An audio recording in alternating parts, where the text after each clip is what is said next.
que era Lysenko era un jardinero, literalmente, no es que no era ni agrónomo ni nada por el estilo, soviético de los años 30.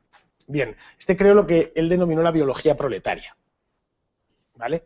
Que era que iba a poner la ciencia, literal, al servicio de la revolución. Es decir, nosotros teníamos ciencia burguesa, o el resto del mundo tenía ciencia burguesa, y los soviéticos iban a tener ciencia proletaria que era superior. Es decir, mediante unas investigaciones que iba a hacer este hombre y su equipo, Stalin le bañó literalmente en recursos. Tenía los mejores invernaderos, los más recursos que cualquier otro científico en la URSS. Y además él, de hecho, montó una checa científica. Cualquier tipo que llevase la contraria, aunque fuese con la sensatez mayor, terminaba en Siberia, o terminaba muerto, o lo detenían y le torturaban, etcétera, ¿no? Bien, este Trofim Lysenko era pues un jardinero que estaba destinado en una estación de Azerbaiyán. Azerbaiyán está a freír puñetas, está está pegado detrás de Armenia, en el Mar Negro, pegado a Irán. Es decir, es una república, de ellos los azeríes hablan algo parecido al iraní, no hablan ruso ni nada de eso. Es decir, fijaos el nivel que tenía para que le mandasen a Azerbaiyán. Bueno, pues descubrió que ciertas semillas, no lo descubrió, eso lo conocían los campesinos rusos desde siempre. Si se humedecían y se enfriaban, esas semillas daban una segunda cosecha extraordinaria, ¿vale? En ciertos años y ciertas partes, dependiendo un poco de la condición del suelo, etcétera. Que en lugares como Ucrania, lugares que son muy fértiles, pues venían muy bien, porque Ucrania era la panadería de la URSS, ¿no? Bueno, había sido el imperio de los zares y demás. Bien, y esto lo vendió él era miembro del Partido Comunista y lo vendió primero, supongo, en Azerbaiyán, y después esto llegó a Moscú. Y cuando Stalin, que acababa de llegar al poder, oyó esto, dijo, bueno, este es mi hombre, yo me lo tengo que traer para Moscú y bañarle en oro, porque si ha conseguido dar una segunda cosecha de trigo, pues ¿qué no hará si está ahí en Azerbaiyán y ha conseguido esto? ¿Qué no hará aquí, no?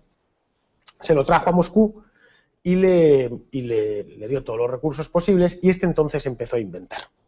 Y él dijo que iba a conseguir, convertir un guisante en una calabaza. Es decir, él decía que la genética era mentira, que la genética la llamaba la criada de Goebbels, ya que eso de la genética era un invento, burgués no, Goebbels no era muy burgués, que Goebbels era tan socialista como él. Pero bueno, como estaban entonces estaba la Alemania nazi y tal, que eran los enemigos oficiales. Bien, entonces, se hizo dueño de la Academia de Ciencias de la Unión Soviética.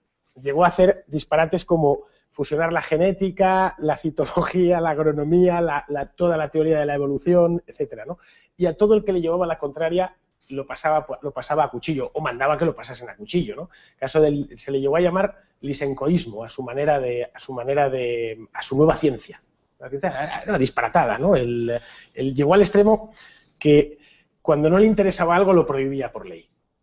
O sea, había, por ejemplo, un caso, Nikolai Vavilov, que era el mejor biólogo de Rusia. Era un tío que era comunista, era del partido, ¿no? Es una persona, pero claro, era biólogo.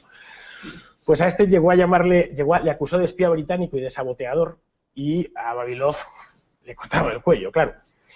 Es decir, con el poder absoluto que le venía del Kremlin, estuvo haciendo y deshaciendo en los laboratorios soviéticos durante 30 años. Hasta la muerte de Stalin, básicamente, que era el que le mantenía. Claro, uno de sus grandes proyectos fue intentar convertir el trigo en maíz. No lo consiguió nunca.